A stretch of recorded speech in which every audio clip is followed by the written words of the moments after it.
My brother forgot to mute his mic while trashing me with our parents, despite me covering his tuition. She'd be nothing without us. They mocked. I listened quietly. Until graduation day. I'm Emily, 26F. My family has always had a way of making me feel small, even when I'm doing everything I can to make them proud. It's not that they actively set out to hurt me. Well, not exactly, but they never seemed to really see me. I was the quiet one, the one who didn't cause trouble, the one who just went along with things. They always made it clear that James, my older brother, was the one who was special. He was always the focus, the star of every conversation, the one who everyone looked to for guidance, for praise. For most of my life, I accepted that. After all, he was the golden child in the family, the one who always seemed to be able to do no wrong. I didn't resent him for it. I mean, I was just Emily, right? But that all changed when it came time for university. You see, I didn't have much of a safety net. I wasn't the kind of person who had rich parents who could pay for everything, nor did I have fancy scholarships lined up. I worked hard through high school, took out loans, and scraped together what I could to attend a small but respectable college. I didn't expect much praise for it. I didn't even want it. I was just trying to get through life without causing waves. James, on the other hand, had it easy. He applied to the big-name schools with his perfect grades and his endless list of extracurriculars. He got into the top school in the country with a scholarship. Everyone was proud of him, naturally. He was going places. He was the future. It was just assumed that he would succeed. But then, things started to shift. After a couple of semesters at this prestigious university, he hit a wall. His grades began to slip, and no amount of prestige could change the fact that he wasn't prepared for the demands. He became overwhelmed, and eventually, he found himself struggling to even keep up with basic assignments. It wasn't that he wasn't smart. He just wasn't as prepared as everyone thought he was. By that point, I had just started my final year of university. I had worked hard, but the stress was taking its toll. I had no family to turn to for help. I had no one but myself to rely on. But that's when the phone call came. "Emily, we need your help," my mom said, sounding more serious than usual. "James, he's in a bit of trouble. You know, with his school." I could already feel the weight of what was coming. I had learned over the years that when they said, "help," it usually meant that I was about to do something I didn't want to do. "What do you mean?" I asked, trying to keep my voice even. "Well, he can't pay his tuition anymore. He's run out of options, and we've tried everything. He needs to finish his degree, and we know you've been doing well. You could help him out, right?" I didn't even have to ask how much it would cost. I knew. It was his full tuition. I was already struggling to pay my own bills, but somehow, they thought it would be easy for me to just take out a loan and give him the money. And, as much as I hated to admit it, I did it. I never wanted to be the bad guy in the family, the one who said no when someone asked for help. I had already put in so much effort to make them proud, and this seemed like the final thing I could do to really prove I was the good daughter. So I borrowed more money, stretched myself even thinner, and paid for James's last year of university. My parents were thrilled. They told everyone how generous I was, how supportive I was being, how I was taking care of the family. James, on the other hand, just seemed indifferent. He never thanked me, never acknowledged the sacrifice I had made. In fact, he seemed to think it was just something that should have been expected from me. He didn't understand the effort it took to help him. He just assumed I was there to clean up his messes. Things got worse over time. Every time I tried to talk about my own struggles, my parents would change the subject or compare my problems to James's. "Well, you don't have to worry about school, do you? James needs your support, and you can handle this," they'd say. It was as if I was invisible, as if my sacrifices didn't count. The tipping point came during a family Zoom call one evening. It was a regular meeting, nothing unusual. I sat in my room, headphones on, trying to tune out the stress of the week. I expected the usual, my mom and dad gushing over James's success, how his future was already set, how everything was falling into place for him. But that wasn't the worst part. The worst part was that James forgot to mute his mic. I'm not sure if it was on purpose or just an accident, but when I heard him speak, my stomach dropped. He and my parents were talking, and at first, I thought they were just making small talk. But then, the conversation took a turn. You know, James said, his voice a little too loud for comfort, I honestly don't get why she even thinks she matters. I mean, Emily's done all this, but let's face it, without us, she'd be nothing. No one would even know who she is. My mom laughed, a cold, sharp sound. Exactly. She's always been so desperate for attention, for validation. If we didn't step in when we did, I don't know where she'd be. Probably still stuck in that small-town college, dreaming big but never achieving anything. I could feel my heart beating faster. I didn't even know what to say. It was like a slap to the face. He was mocking me for the very thing I'd sacrificed for him.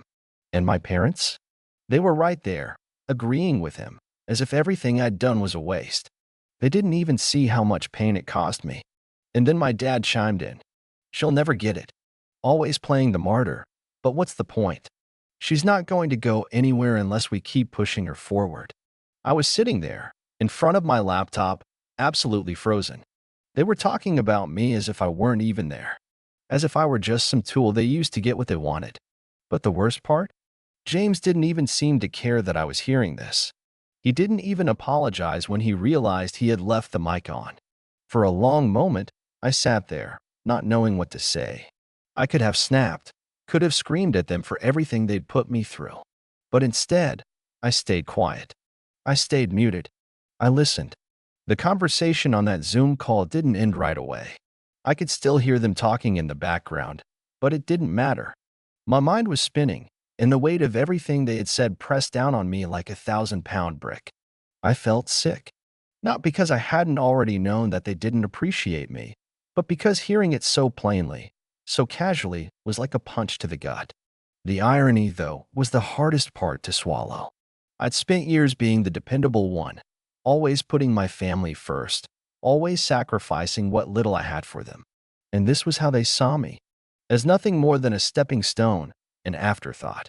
It was clear now. James was the golden child, the one they were willing to go to any lengths for. He was their pride, their future. I was just the filler, the one who quietly picked up the pieces when things fell apart. As the call ended, my parents seemed to notice that the conversation had gone off track.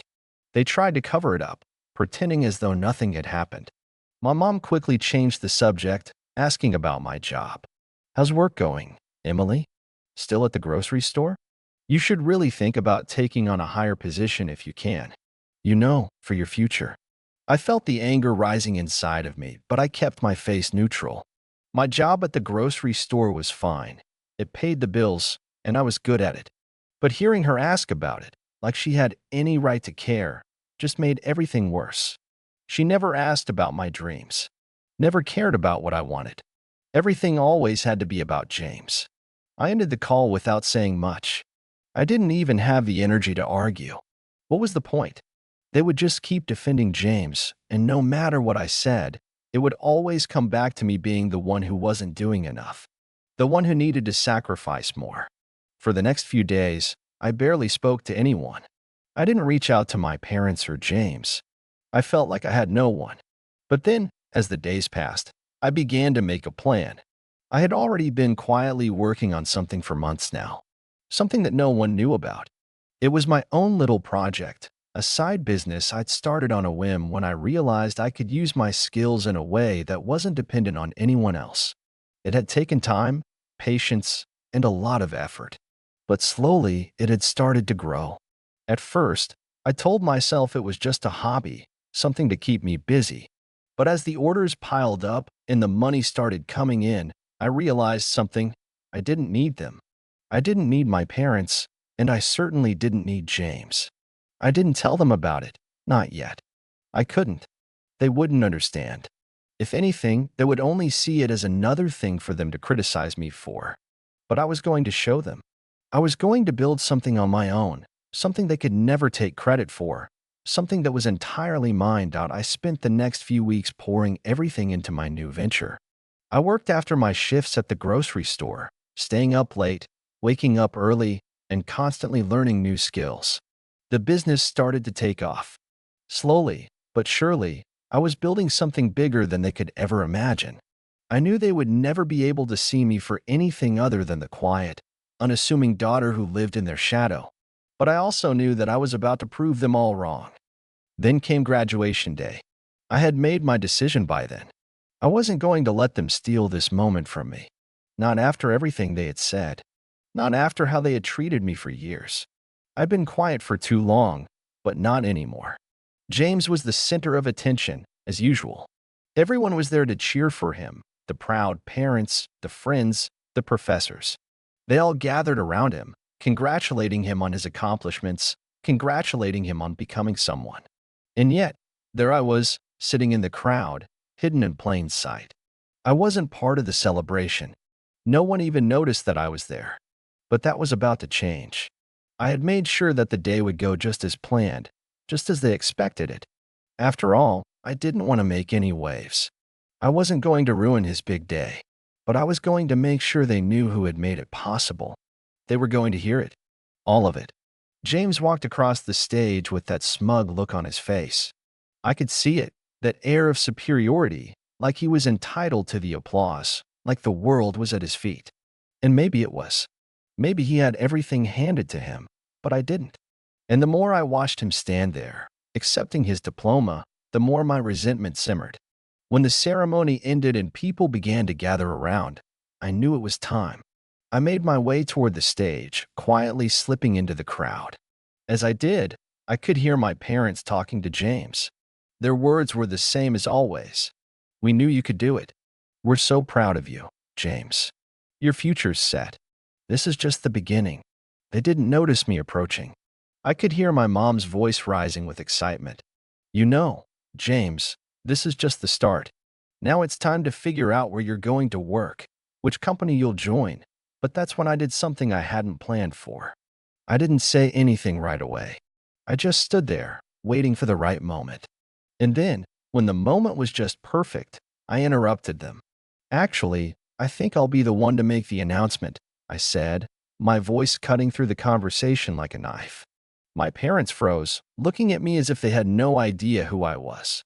James turned, and for a second, I saw confusion flash across his face. But I didn't give him the chance to react. "You know," I said, looking directly at my parents, "I think it's time for you to finally realize just how much I've done for this family." Their faces went blank. They didn't know where this was going. I smiled, but it wasn't a friendly smile. It was the smile of someone who had finally had enough. Remember all those sacrifices I made for James? How I paid for his tuition, even when I could barely afford my own bills. Yeah. Well, I think it's time for you all to know that I've built something of my own. Something you'll never be able to take credit for. Something that's mine, and mine alone. My mom opened her mouth to say something, but I didn't let her. "I didn't need you to build this. I didn't need your approval or your help. And you know what? I'm not going to keep pretending that I'm just Emily. I'm someone now, and I'm proud of what I've done, whether you see it or not." And with that, I walked away. I didn't wait for them to respond. I didn't need to. They could stew in their silence while I walked into my future, a future they didn't control, a future that was mine. The days after graduation felt like a blur. I had finally done it, finally said what I needed to say, but the weight of the aftermath didn't quite hit me right away. I wasn't sure what I expected, but I wasn't prepared for how little they'd actually cared about what I'd said. I just opened the door to something, but I had no idea where it would lead. My parents didn't reach out to apologize, which, in hindsight, shouldn't have been a surprise. They never really had the self-awareness to admit when they were wrong. They simply carried on as though everything was normal, as though nothing I had said had made any impact at all. James, predictably, didn't acknowledge what happened either. I could tell he was more confused than anything, and I don't think he understood why I'd said what I did. To him, it was all just a weird, offhand comment. It wasn't a wake-up call. It was just noise. I went back to my life, back to running my small business and working at the grocery store, though my perspective had shifted. The project I'd started wasn't just something to occupy my time anymore. It was a thriving business, one that was rapidly growing beyond what I had anticipated. I had learned more in the last year about entrepreneurship than I had in the entirety of my academic career. The world felt different to me now. like I was on the edge of something bigger, something that could change everything. But that wasn't enough. I didn't just want to move on. I wanted to make sure they understood exactly what they had lost, what they had taken for granted all these years. I had played their game for so long, quietly supporting them, waiting for their validation, their approval. But now, I was going to change the rules entirely. And that's when I began to hatch the next phase of my plan. My business had been slowly making a name for itself online. It was modest at first, just a small shop where I sold customized products. But then I realized something I had an edge. People loved my work. They loved the personal touch I put into everything. The more I grew, the more I realized that I didn't need the approval of my family to prove my worth. I had people supporting me, customers who believed in what I was doing. But what really struck me was the potential. I wasn't just running a hobby anymore. I was running a business that could turn into something substantial. That's when I decided to show my family just how much I had accomplished. It wasn't enough to simply leave them behind. No, I wanted them to understand what they had missed, what they had dismissed. I started laying the groundwork. I knew James would never have the foresight to see it coming. He had been handed so much for so long, without having to work for it, that I knew the moment he realized just how much I'd achieved on my own would hit him hard. He wasn't used to competition, to feeling like someone else was pulling ahead. And that's exactly what I intended to do. But it wasn't just about James. It was about my parents, too. They had spent years taking credit for things they hadn't actually done. They had always acted like my success was some sort of inevitable byproduct of their guidance. The way they talked about James, and by extension, about me, like we were products of their making, like they were the ones who had shaped us into who we were, had always irritated me. And now, I was going to make sure that they could never say that again. The first part of my plan was simple, but it needed to be done carefully. I started investing more money into my business, more time into building a brand, and slowly began to build an online following. I hired a few freelance designers to help with branding and created a social media presence that was impossible to ignore. Within a few months, the business began to gain traction. I expanded my product line and, for the first time, started considering hiring employees. I knew my family wasn't paying attention, so I kept it quiet. But the real kicker came when I decided to attend an event. A small, but prestigious conference on entrepreneurship and small business growth was happening in a neighboring city, and I knew it would be the perfect opportunity to introduce myself and my business to a larger audience. The event would be full of influencers, potential investors, and customers. It was my chance to really show what I was capable of, and it would also be the perfect way to make sure my family saw what I had built. I didn't tell them. I didn't tell anyone. I wanted them to find out the hard way.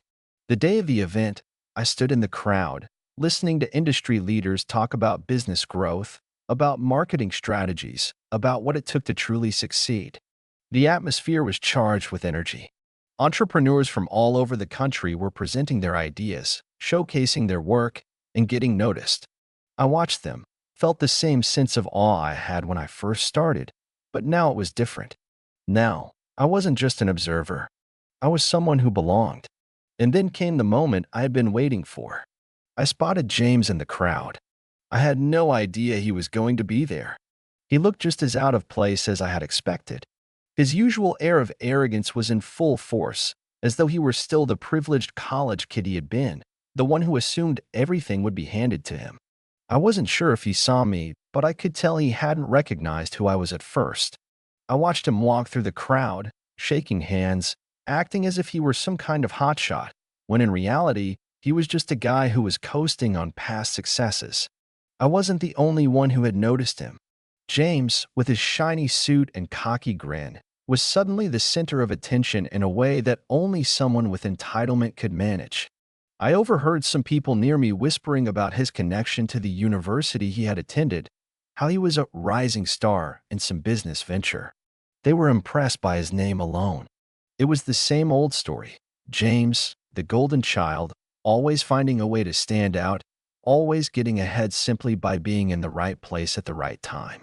But as I continued to listen to the conversations swirling around him, I felt the tension build. I wasn't going to let him take the spotlight. Not today. I waited until after the main event, when people were networking and exchanging business cards. I made my way through the crowd, trying to keep my presence understated. I knew I had to be careful. And then, at the perfect moment, I made my move. I walked up to him, casually, as though I had just stumbled upon him. I could see the confusion in his eyes when he turned to face me. He didn't recognize me at first. Why would he? I wasn't the Emily he remembered, the quiet, invisible sister. I was someone else now. I extended my hand, giving him a small, knowing smile. James, long time no see. His face paled slightly as he finally processed who I was. Emily, he stammered. I didn't say anything at first. I just let the silence hang between us. The people around us began to notice the exchange, a few starting to gather near us as the tension mounted. This wasn't just a casual meeting. This was the moment I was going to make him realize that I wasn't someone he could just ignore anymore. Finally, I spoke. You know, James, I've been doing a lot of thinking lately. About all the things you and Mom and Dad said. About how I was nothing without you all. How I was just supposed to fade into the background while you took all the credit for everything. I watched as his smile faltered, his face flushing with embarrassment. I didn't, he began, but I cut him off. I've been building something of my own, I said, speaking loudly enough for the group around us to hear. I've got a business now. It's growing fast, and I'm here at this event today because I'm making connections. People know who I am. I don't need your approval or your validation anymore. James's face shifted. There was that glimmer of realization, the shock that he was no longer the center of attention. The people around us were starting to murmur. They could tell something was happening, something they hadn't expected. And then I dropped the bomb. I think it's time for you to realize that I'm not just your little sister. I'm someone now, and I'll never be the background character in your life again. With that, I turned and walked away, leaving him standing there in the middle of the crowd. I could feel the eyes on me, the whispers growing louder. But I didn't care. I had done what I came to do. The moment I walked away from James, I felt a sense of relief flood over me. It was like I had released years of pent-up frustration in one conversation, and the weight of the years they'd spent making me feel small was finally starting to lift. But I knew that the real impact of what I had just done wouldn't be felt immediately. I wasn't expecting an apology or even a meaningful response, but I knew they couldn't just ignore it. Not anymore. 2 weeks later, my parents finally reached out to me. It wasn't a phone call. It wasn't a message of concern. It was a text from my mom, and it wasn't what I expected. It was short, sharp, and completely lacking in the empathy I had hoped for. You've caused a lot of unnecessary drama, Emily. We didn't raise you to act this way. You've always been the quiet one, the one who just went along with things. I don't know where this new attitude is coming from, but it's not you. James is your brother, and you need to respect him. We've always had your best interest at heart. That was it. No apology. No acknowledgement of the years of favoritism. Just more of the same. More of them treating me like I was in the wrong for finally standing up for myself. I didn't respond right away. Instead, I focused on growing my business. By now, it had turned into a full-fledged venture, and I had employees, a marketing team, and even a few investors interested in what I was doing. It was exhilarating. My business was thriving, and it felt like I was finally in control of my own destiny. A week later, I got a call from James. He was trying to sound calm, but I could hear the frustration in his voice. Emily, what's this all about? You can't just embarrass me like that in front of everyone. I've worked hard to get where I am, and I didn't let him finish. I wasn't interested in hearing him justify his arrogance. James, I don't owe you an explanation. You've been coasting on other people's work for so long, and I'm done playing the part of the invisible sister. I'm building something real here, and I don't need you or anyone else to validate it. If you're mad about what happened at that event, that's on you. But don't act like you didn't deserve it. There was a long pause on the other end of the line, and when he spoke again, it was quieter. I don't get you, Emily. I thought we were a team. Why are you doing this? We were never a team, James, I replied coldly. You always had the spotlight. You always got what you wanted while I stood in the background, doing all the work. But I'm done with that. You can keep playing the role of the perfect son, but I'm not going to let you get away with pretending like you did this all on your own." After that conversation, things started to escalate quickly. My parents began calling me even more frequently, trying to guilt trip me into fixing things with James. They claimed I was ruining the family, that I was being selfish and disrespectful. But the more they called, the more I realized just how little they actually understood me. They were still trying to control the narrative, still trying to convince me that James's success and their role in it was somehow more important than my own accomplishments. They never acknowledged what they'd put me through or how they had contributed to my frustration. And James? Well, he took to social media. At first, it was subtle, small digs at me, passive-aggressive comments in his posts about how families should support each other. But it didn't take long before he started directly attacking me, mocking my business, and questioning how I could possibly succeed without real education or real connections. He and my parents tried to paint me as the villain. They tried to tell everyone that I was the one who had thrown the family under the bus, that I was the one who didn't appreciate all the sacrifices they had made for me. They went on and on about how I was too sensitive and ungrateful. They painted themselves as the victims, as if they were the ones who had been wronged by my actions. Then, something incredible happened. People started to listen. My followers began to rally behind me. People I didn't even know reached out to offer support, congratulating me on how far I had come. Slowly, my side of the story gained traction, and James's carefully curated image started to crumble. It wasn't long before my parents realized that their attempts to manipulate me into coming back into the fold weren't working. The texts and calls from them became less frequent. They were losing their grip on me, and I could tell they were starting to panic. But I wasn't going to let them back in. Not now. Not after everything they had done. The final straw came when I was offered a business partnership with a well-established company that wanted to collaborate with my brand. It was a big deal, a move that would elevate my business to new heights. My parents tried to call again, but this time I didn't pick up. I was done listening to them. I didn't need their approval to succeed anymore, and I wasn't going to let them take credit for something they hadn't helped me build. James and my parents tried to reach out one last time, but I made it clear that I wasn't interested in reconciliation. I had moved on, and I was building a future that was mine. They had made it clear time and again that I was nothing to them but a stepping stone. And now, I was going to show them what it looked like when I stepped out of their shadow. In the end, they faded from my life. James went on to his cushy job that my parents had secured for him, and they continued to live in the delusion that they had done everything for him. But I had built my own success, piece by piece, and I had done it without them. I didn't need their approval anymore. In the end, I became the one who didn't need them. And that, in itself, was the sweetest form of revenge.